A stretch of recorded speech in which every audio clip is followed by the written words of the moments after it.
The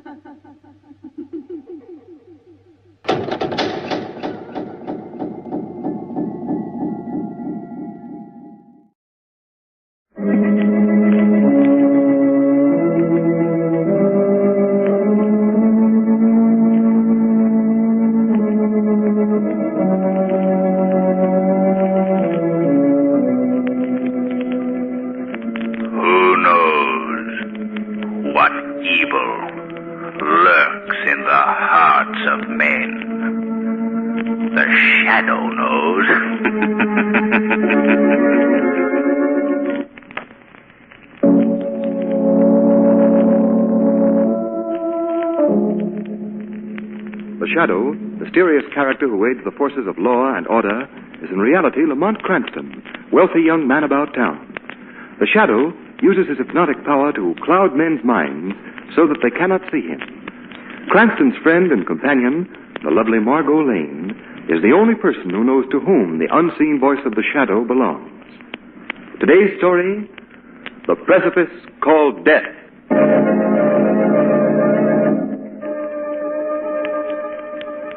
Mist and fog shroud the moonless night in a mantle of revenge. A small, grotesque man, his mind clothed in the dark memory of hate, gazes piercingly into the dull, lifeless eyes of a gigantic hulk of a man who stands beside him. Tense and stupefied, the giant listens.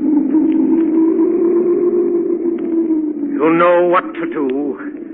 I've trained you well. Your mind is mine to command. Your tremendous strength is mine to command.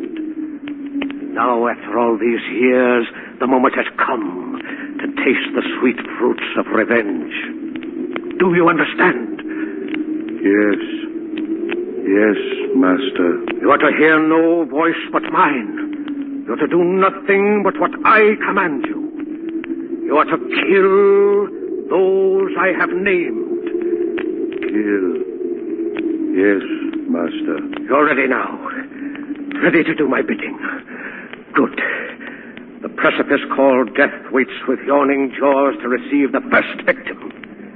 Let your mind hear these words. Kill. Kill. Kill. Kill. Kill. Kill. Now go. Kill. Kill. Kill. Kill. My revenge begins!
Commissioner Weston, you've got to save me from Margot. What? Mister, he promised that he'd eat carrots all this week, and now he's trying to get out of it. Carrots, Miss Lane? Well, is there anything wrong in that, Commissioner? No, I like carrots. Yes, but how would you like to eat them 3 meals a day, 7 days a week, and nothing else? Commissioner, I've eaten so many raw carrots in the last 3 days, I feel like Peter Rabbit.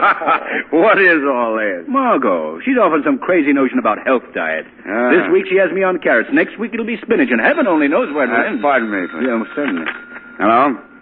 Huh? Okay, Cardona, send him in. I'll see him. You want us to leave, Commissioner? No, stick around. This is just routine. Some guy that thinks he's being... Mr. Weston, may I come in, please? Yeah, yes, come ahead. John Reynolds. Well, aren't you going to say hello? Margot, how are you? I didn't notice. Well, I'm here too, John. Well, hello, Lamont. How are you? Commissioner Weston, Well, you all know each other. Oh, yes, we're old friends. Well, tell me, John, where have you been keeping yourself? Well, What are you doing here? Commissioner Weston, I need help. I tried to tell you on the phone. There was an attempted murder at my house last night. Murder? Now, look, Mr. Reynolds. I just got through reading the report on that business at your place last night. The man who entered your home was no more murderer than I am. He wanted to kill my wife. The report says it was the maid who was almost strangled. I know, but that was a mistake. The killer Now, thought... wait a minute. It's an old story to me. Burglar enters house. Someone sees him and yells, and he gets scared. But this man was a giant, a killer. Oh, sure. It's always a giant or a killer or a mob when people are I scared. tell you, I saw the man myself as he escaped. Yeah. A mountain of a man. Just as the maid described him when she regained consciousness. Well, then the maid wasn't killed. No, fortunately, she wasn't. I tell you, it was the burglar. He got scared when the maid saw him and tried to stifle her screams. She thought she was being strangled, that's all. Reynolds, why should anyone want to kill your wife? To get back... Well, no reason I can think of. Maybe I'm just... Lamont, what do you think? I don't know, Reynolds. Now, look, Mr. Reynolds. You go on home and don't worry. Lamont, look... Just a moment, Margot. Reynolds, I'm inclined to think that the commissioner's right. You should go home. No doubt about it. Whoever that prowler was, he's probably so scared he'll never come near your house again. Lamont. Margot, please, will you be quiet? Of course, if he ever does come back... Dear, I dropped my handbag. I'll get it for you. No, I'm so sorry. Here you are. Yeah. Thank you, Mr. Reynolds. Now, Mr. Reynolds, I guess that's about all I can do for you. Oh, sorry I disturbed you, Commissioner, but naturally I... Yes, don't mention it. That's what we're here for. If the man comes back, why, you call us and we'll send some men over. Yes, of course. Thank you. Nice to see you again, Lamont. Spade. Well, thank you. I think I'd better be going. Goodbye. Goodbye. Goodbye. Don't worry. Come on, Lamont, we'd better be going, too. It's time for lunch. And I know the sweetest little health restaurant. Yes, I know. Carrots again. So long, Commissioner.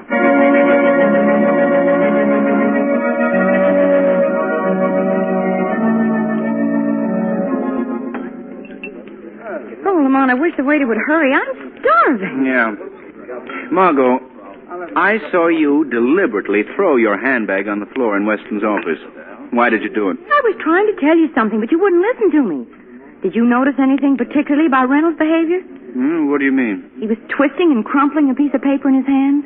So what? He was nervous. That's why I threw my handbag on the floor. Because he was nervous? Margot, I don't get it. But I did. What? I had a hunch about that piece of paper, and now I've got it. In the confusion of picking up the contents of my handbag, Margot. Mr. Reynolds didn't notice that I took the note away from him. You mean you took... Honestly, Margot, you do the darndest Well, just see what's written on that piece of paper, Lamont. Huh? Okay. Time is a cliff a mile high. Each step brings you closer to the precipice called death. For say, What does it mean? I don't know. The precipice called death. I can't figure it. Lamont, Mr. Shrevey. Oh, Shrevey, the cab driver. Oh, waiter. Wait. It's all right. He's a friend of ours. What? Oh, excuse me, sir. Certainly, I told you they're friends, I told you. Hiya, Mr. Cranston. Hiya, Miss Lane. Well, Hiya. Shrevey, how did you know we were here? Well, I seen you get into your car in front of the police station, so I followed you in my cab. I followed you. You was driving like crazy you was driving. Not so loud, Shrevey, not so loud. It was Miss Lane driving, Shrevey. What can we do for you? Mr. Cranston, I got a problem I got. Oh, yes? Now, look, you got culture. So I says to myself, if you was Mr. Cranston, what would he do? I mean, what would I do? Well, what would he do, Shrevey? That's just it. I don't know. I asked myself, but I get no answer, I get.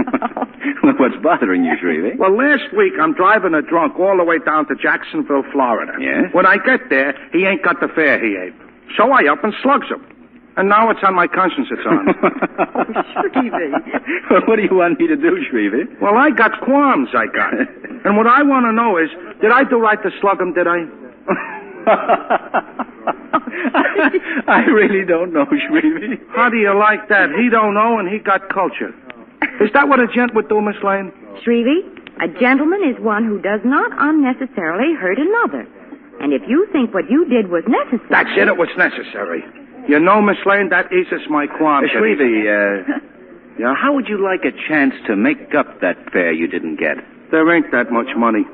Be at my apartment tonight with your cab. Where we going, where? I'll tell you when you get there. Be there at, let's say 10:30. Okay, I'll be there with bells on, I'll be. I mean with my cab. So long, Miss Lane. So long, Shrevey. So long, Mr. Cranston. Boss. Goodbye, Shrevey.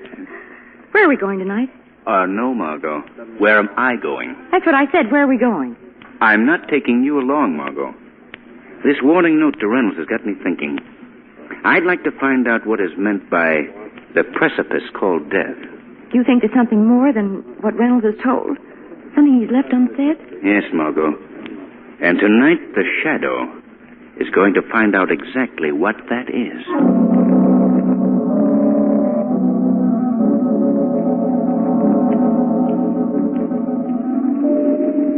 That wind. John, come over by the fire, dear. Stop staring out the window. Doesn't the wind ever bother you, Carol?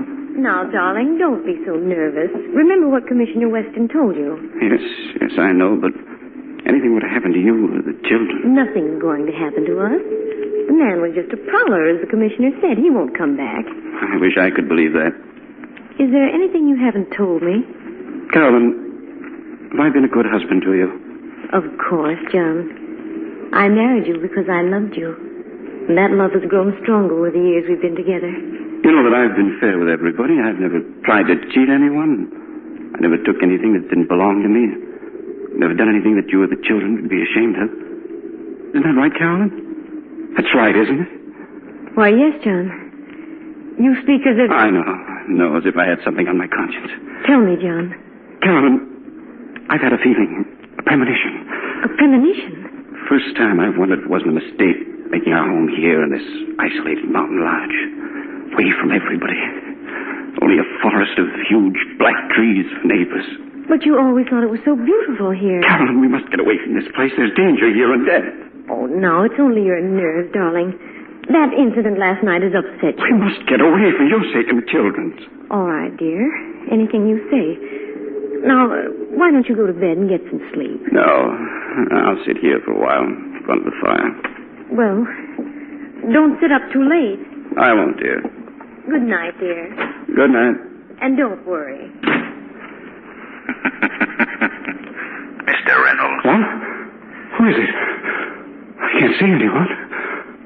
That voice. It's the Shadow, Mr. Reynolds. You can't see me because I've cast a mist over your mind. What do you want of me, Shadow? What is the meaning of this threatening note? Note? What is the precipice called death? Please, don't ask me. You must tell me. If you're innocent, Mr. Reynolds, I'll try to help you. If you only could. There's so little time. What is it? Yes, it's driving me mad. I've got to tell somebody. Help me before it's too late. 15 years ago, before I married my wife, I had a partner in my chemical laboratory. My wife! I knew it would come again. Quick, we must go on. Carolyn!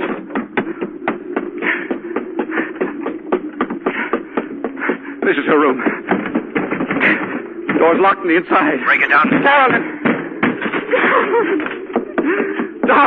Darling, speak to me. Please. She's... Reynolds, your wife is dead. No, speak to me, darling. Reynolds, the killer left another note. Companions of the doomed are first to go over the precipice called death.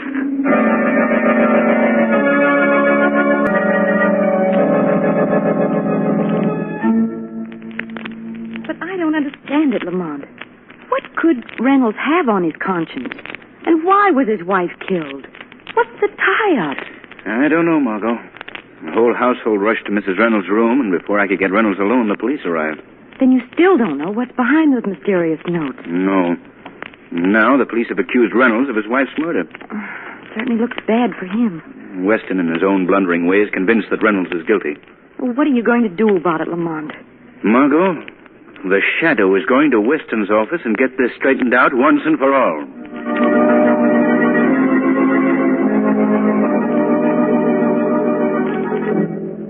Well, Reynolds, where are these notes you talk about? I told you, Commissioner Weston, the Shadow has them. Still sticking to that story, eh? Why don't you stop this lying, Reynolds? I'm innocent, I tell you, that's the truth. You planned the whole thing very carefully, but not enough to fool me. Well, you've got to believe me. I loved my wife. You came to me with a cock and bull story about your maid being strangled by a prowler.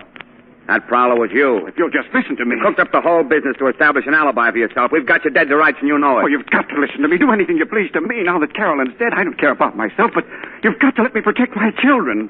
This thing isn't over yet, and my children are in danger. Reynolds, you're not convincing me at all with that sob stuff about your children. Cardona. Yes, Commissioner Weston. Put Reynolds back in his cell. Right, Chief. You've got to protect my children. The killer will get them, too. Come on. You're making a mistake, Weston. I'm innocent. I tell you, I'm innocent. That's what they all say. It's a horrible business. Yes, Commissioner Weston. And it would be even more horrible if you sent an innocent man to his death. What? Who is the... It's the Shadow, Commissioner. Surely you remember me. Oh, the Shadow, yes. What are you doing here? I've come to save you from making a terrible mistake. Reynolds is not the murderer. I was with him at the time his wife was strangled to death. Yeah, he said you were with him, but I didn't believe him. And what do you want me to do? Send Reynolds home. We'll bait the trap for the murderer, and the Shadow will trail him alone. No go, Shadow. I don't believe it. What about those notes that Reynolds said he gave you? He was telling the truth, Commissioner. Read them for yourself. I put them on your desk. Huh? Oh, yes, here they are. Companions of the Doomed. Precipice called Death. By heaven, Shadow, I'll do it.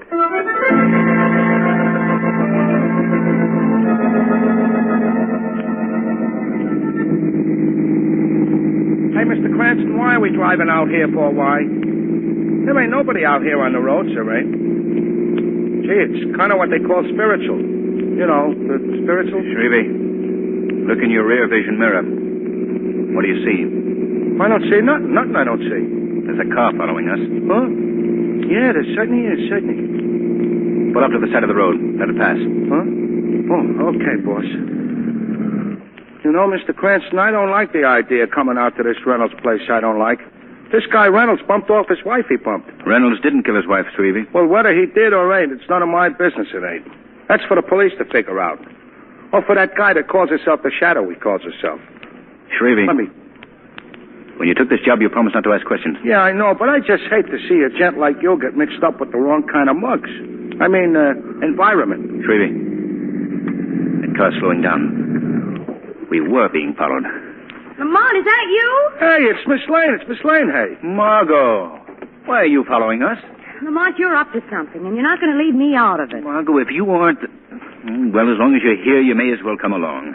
Follow us in your car. Let's go, Shrevey. But we're here, boss. The Reynolds joint is right up this private driveway right up. What? Oh, so it is. Then wait for me here, Margot. You too, Shrevey. Oh, Lamont, you're not going to leave me here in this lonely place? Well, I'm with you. I'm with you. Yes, Margot, you've got Shrevey for a bodyguard. Yes, sir. I mean, yes, ma'am. But if it'll make you feel any safer, take my revolver. Here. Thanks. I hope I won't need it. Hey, Mr. Cranston, ain't that a car hidden in them bushes over there? I mean, off the road off. Yes, so it is. Perhaps Reynolds already has the visitor he was expecting. I hope I'm not too late.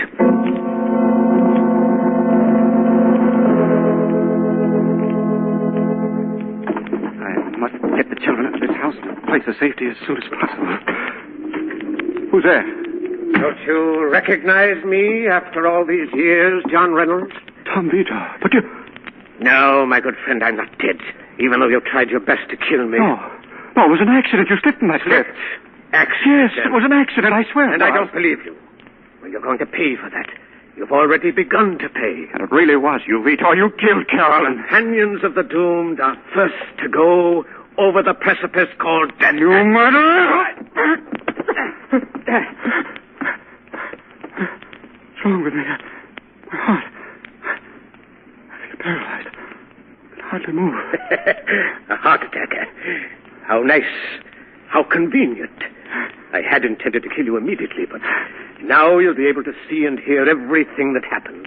Everything that I plan to make your pain more exquisite, your torture more unendurable, before I kill you. Why did you murder Carolyn? You loved her once. Because you loved her. She chose you in preference to me, and now she's dead. You're mad, Vito, mad. Yeah, well, perhaps I am. How interesting. To be mad and know it. I've waited a long time for this moment. Tell me, Reynolds, now that your wife is dead, what do you love more than anything else? No, you wouldn't. Your two children. They lie asleep upstairs in the nursery. Please, do whatever you will with me, but don't harm them. What would you give to save them, Everything I possess. Please, Vitor, you Everything you possess, huh? Everything you stole from me? Listen to me, Vitor. When you felt in that pit... And you threw me? Please, listen to me. I was your partner. Naturally, I inherited the rights to the formula. My formula. The product of my brain. Oh, yes, you've had everything. Fortune, fame, the woman I loved. Everything that should have belonged to me. How did you achieve all this? Huh? Just by a simple little push. Oh. Well, now I'm going to have my revenge on you by destroying everything you love, and then by destroying you. Vitor. Look into the garden there. Through the French doors. What do you see standing there? The giant. The monster. Yes, the giant whose will I control. In 1 minute, I'm going to call him in. I'm going to send him up the stairs for your children. And then... And what then, Dr. Vitor? Who spoke? Men call me the Shadow, Dr. Vitor.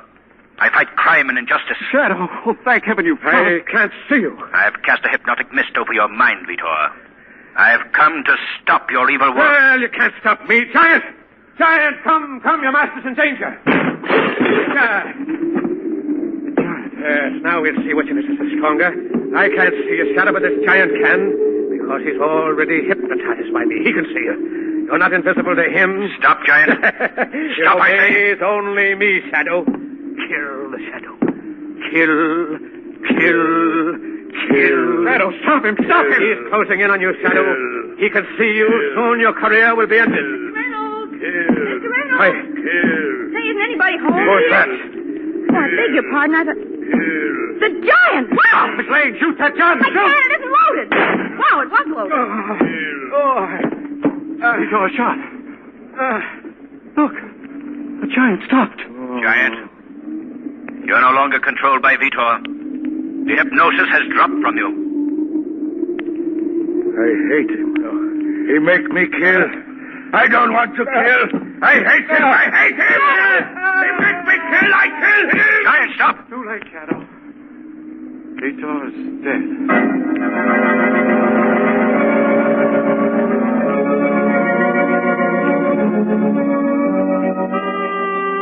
Just a minute. Hello, Margot. Oh, Lamont, come on in. Sure. Oh, what's in that box? Margot, I have in this box a slight token of my appreciation. You saved my life, and what's in it? Flowers? No, don't be impatient. Seriously, Margot, if you hadn't come in at that moment, Oh, so at last you admit that I'm some help to you, huh? I most certainly do.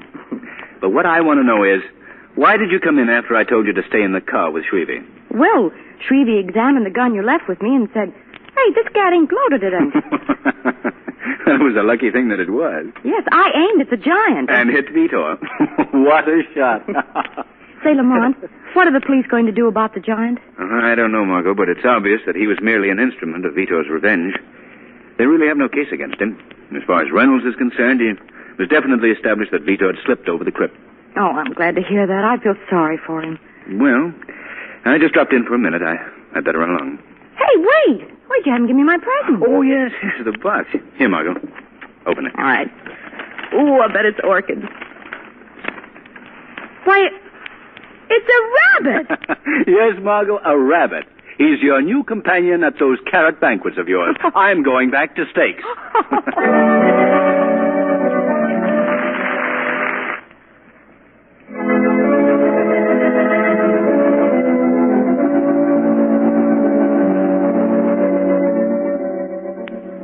This program is based on a story copyrighted by the Shadow magazine. The characters, names, places, and plot are fictitious.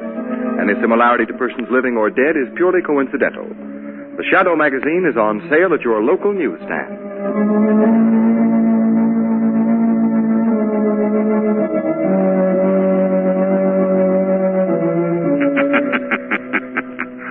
The weed of crime bears bitter fruit.